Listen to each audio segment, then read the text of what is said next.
Bonjour à vous, bienvenue sur notre chaîne. Aujourd'hui, nous allons faire un autre tuto, notamment débuter avec Archicad. Donc, quand vous ouvrez Archicad pour une première fois, vous avez cet onglet qui s'ouvre. Notamment, on vous demande de choisir le modèle. Donc, là, c'est le modèle par défaut, le template de Archicad même. Et là, vous avez profil d'environnement de travail. Donc, nous allons prendre profil architectural, architecture 2025. Donc, quand je clique sur nouveau,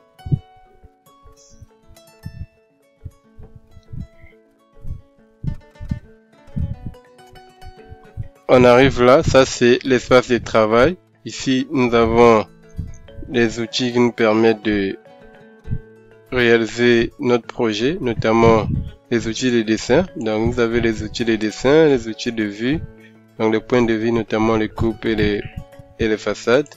Et après, vous avez les documents, notamment ce qui vous permet de renseigner votre projet, notamment les cotations, les codes de niveau, les codes d'angle, les codes de rayon, les codes d'angle, les tests, les étiquettes, les axes, et bien les détails, les hachures, les lignes, les cercles et bien d'autres. Et de l'autre côté, vous avez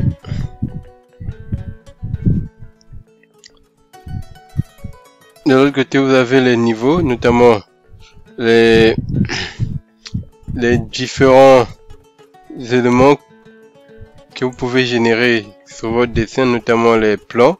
Donc Archicad, quand vous ouvrez, vous avez d'office en termes de niveau, vous avez le sous-sol, le niveau sous-sol, rez-de-chaussée, étage, toiture, et là vous pouvez ajouter ou supprimer ou réorganiser. On verra ça par la suite. Et ici vous avez les coupes. Donc par exemple là, les coupes que nous avons ici, le coupe AA et BB. Vous voyez qu'ici nous avons coupe A et coupe B. Donc si j'ouvre, en cliquant ici, automatiquement la coupe là va s'ouvrir. Donc si je mets par exemple, je prends un mur ici, je trace,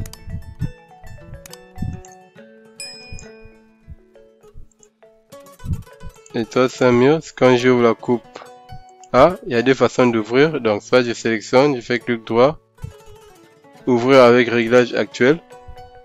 Ça m'ouvre la coupe, vous voyez que le mur que j'ai tracé est là. Donc ça c'est le mur que j'ai tracé. Là c'est le côté où ça a coupé. Donc je ferme. Ou encore je viens ici. J'ouvre la coupe BB par exemple là. Vous verrez que on a ça. Donc c'est ça avec le coupe. Et après le coupe vous avez les façades. Donc les façades aussi c'est la même chose. Si j'ouvre par exemple la façade nord. Je sélectionne, clic droit, ouvrir avec réglage actuel, ça me donne ça. Donc, vous voyez que, donc, je reviens sur le plan, rez-de-chaussée, on est là. Après, vous avez après les façades, vous avez les élévations intérieures pour montrer les éléments, par exemple, les placards et autres. Et après, vous avez les feuilles de travail, qui vous permet de ramener par exemple du contenu externe sans pourtant les placer sur l'espace de travail.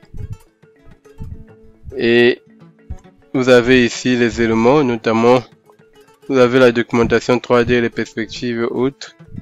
Et après ici vous avez les nomenclatures, donc les éléments notamment ici que vous pouvez faire les inventaires de vos éléments, notamment les surfaces, les menuiseries, les dalles, les escaliers, tout ce qui, les luminaires et autres, tout ce qui se trouve dans votre tableau, dans votre projet, vous pouvez générer, faire un inventaire ici si vous avez bien référencé vos éléments.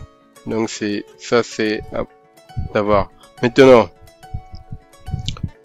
pour commencer un projet sur Archicad, la première des choses, suivant ce que vous voulez faire, déjà il faut comprendre que Archicad c'est un outil de travail. Ce n'est pas Archicad qui fait les plans à votre place. Donc c'est vous qui faites les plans, c'est vous qui tracez. Donc il faut déjà avoir la connaissance sur les normes architecturales, sur ce que vous voulez dessiner, sur les dimensions par exemple minimales des pièces, la fonctionnalité, la circulation, l'orientation. Donc tout ça, il faut avoir ces connaissances-là pour pouvoir les matérialiser en dessin. Donc le dessin d'architecture ou bien le dessin technique, c'est une expression graphique. Donc ce sont des informations que nous traduisons sous forme de dessin pour permettre à d'autres personnes de les utiliser et réaliser le projet. Donc avant de commencer sur Archicad, suivant le projet que vous voulez réaliser, nous allons déjà commencer à régler les étages. Donc les étages là ici, donc, il y a deux façons de les régler. Donc quand vous êtes à ce niveau là, donc après ici, là c'est avec votre espace de travail. Après ici vous avez d'autres éléments qui vous permettent de faire les mises en page et faire la publication. Mais ça on verra ça un peu plus loin. Donc là, donc avant de commencer un projet, ce qu'il faut faire, il faut paramétrer vos niveaux. Donc pour paramétrer les niveaux, on a deux possibilités. Soit clic droit par ici, vous avez créé un nouvel étage, éditer les éléments par étage, définir les étages. Donc le raccourci c'est CTRL-7. Donc je clique par exemple sur définir les étages. Vous voyez ici, vous pouvez supprimer par exemple ça, si je supprime, vous pouvez supprimer ajouter. Donc là par exemple, quand je sélectionne le premier étage, j'ai ici insérer au-dessus si je vais ajouter, insérer au-dessous si je vais ajouter entre le premier et le rez-de-chaussée, je vais insérer au-dessous. Si je vais ajouter entre le premier étage et la toiture, je fais insérer au-dessus. Donc si je vais ajouter par exemple un deuxième étage, si je clique ici, vous voyez que ça apparaît et j'ai écrit le nom par exemple deuxième étage. Deuxième étage. Deuxième étage. Maintenant là, ça c'est très important. Donc à ce niveau là, ça vous permet de régler vos niveaux. Donc là par exemple, si je dis le rez-de-chaussée, si c'est un bâtiment en étage, le rez-de-chaussée je mets par exemple 4 mètres 20 ou 4 mètres. Et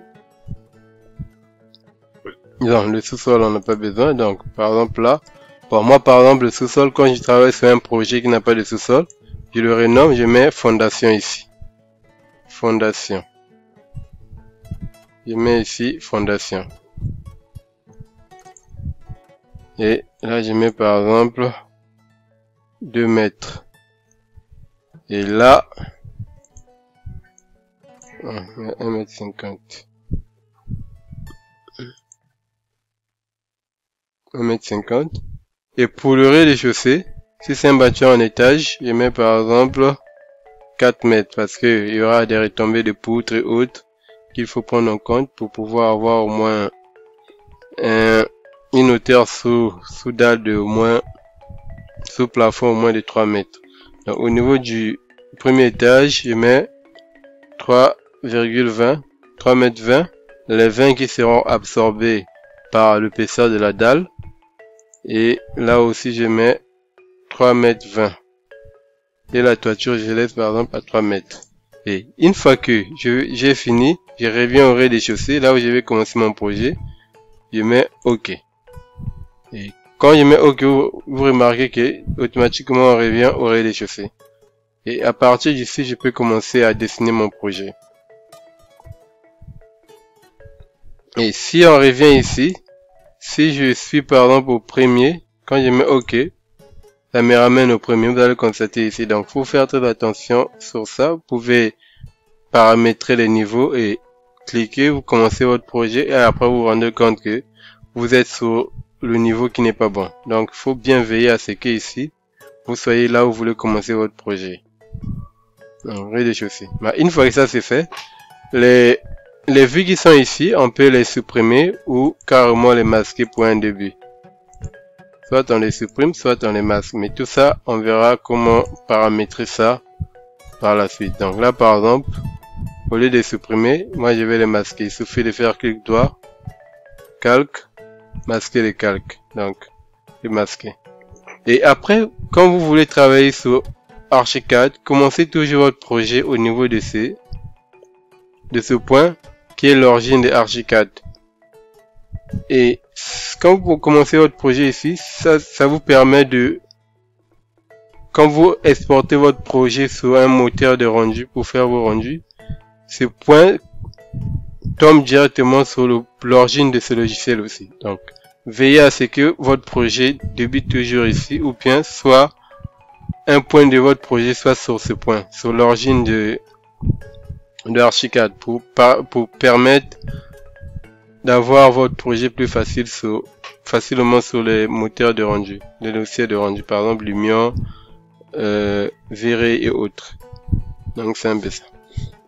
Bon, après, pour commencer votre projet, il y a plusieurs méthodes. Donc, soit il y a certains qui commencent déjà par placer par exemple les axes, ou par dessiner d'abord avec des lignes et après mettre les murs. Donc là par exemple, on va faire un truc rapide.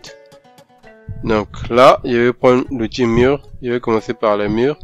Donc je clique, donc pour ouvrir l'outil mur, après ici vous avez les éléments d'information sur chaque outil qui est ici. Donc quand je sélectionne mur, vous voyez ici que vous avez mur, structure, ça vous donne ici le calque dans lequel l'élément est placé, et ici vous avez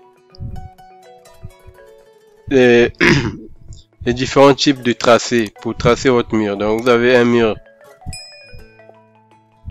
donc par exemple ça, quand je trace, quand je mets un autre point, ça, il n'y a pas de continuité. Mais si je prends ça, quand je trace, je mets un point, oui. Je mets un point, normalement ça devait continuer. Donc quand je fais ça, vous voyez, ça continue. Donc quand je fais un point chaud, je clique, c'est toujours continu. Mais si je prends ça,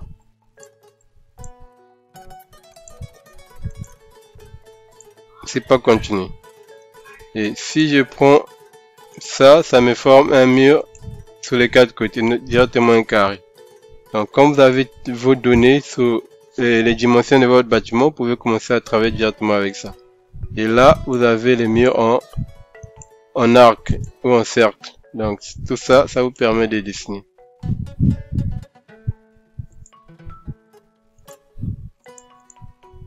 Donc, vous voyez. Donc, je vais faire CTRL A, supprimer. Donc, quand vous sélectionnez l'outil mur, pour ouvrir ça, soit vous faites clic droit et vous cliquez deux fois sur l'élément, ça va ouvrir. Ou encore vous venez ici, vous cliquez, ça s'ouvre. Et là, vous pouvez paramétrer votre mur. Donc pour paramétrer le mur, là par exemple, vous avez plusieurs types. Vous avez le mur avec lame tout simplement. Vous avez les murs avec les finitions, notamment les murs composites. Vous pouvez composer votre mur de plusieurs couches ou bien textures. Notamment parpaing au milieu avec des enduits des deux côtés, ou bien parpaing au milieu avec du carrelage et autres. Donc ça dépend de vous. Et là vous avez les murs en dégradé. On a un mur qui est peut-être plus grand en bas et plus petit en haut. Donc nous on va prendre le premier mur et là on peut mettre les dimensions. Donc si on dit que c'est des murs extérieurs, je vais mettre ça, les murs de 20 sans finition. Là, si je vais incorporer les finitions directement, je vais mettre mur de 23. Comme ça prend le parpaing de 20 plus les 1,5 cm d'enduit de chaque côté. Donc, mur de 23. Mais si je vais mettre sans les enduits, je prends 20, le parpaing de 20, le mur extérieur. Merci d'avoir suivi cette vidéo. N'oubliez pas de vous abonner, de donner votre avis dans les commentaires et nous nous donnons rendez-vous au prochain tuto, la prochaine vidéo qui sera disponible d'ici là. Merci et bien des choses à vous et à très bientôt. Ensemble, partageons les connaissances et apprenons ensemble. Merci.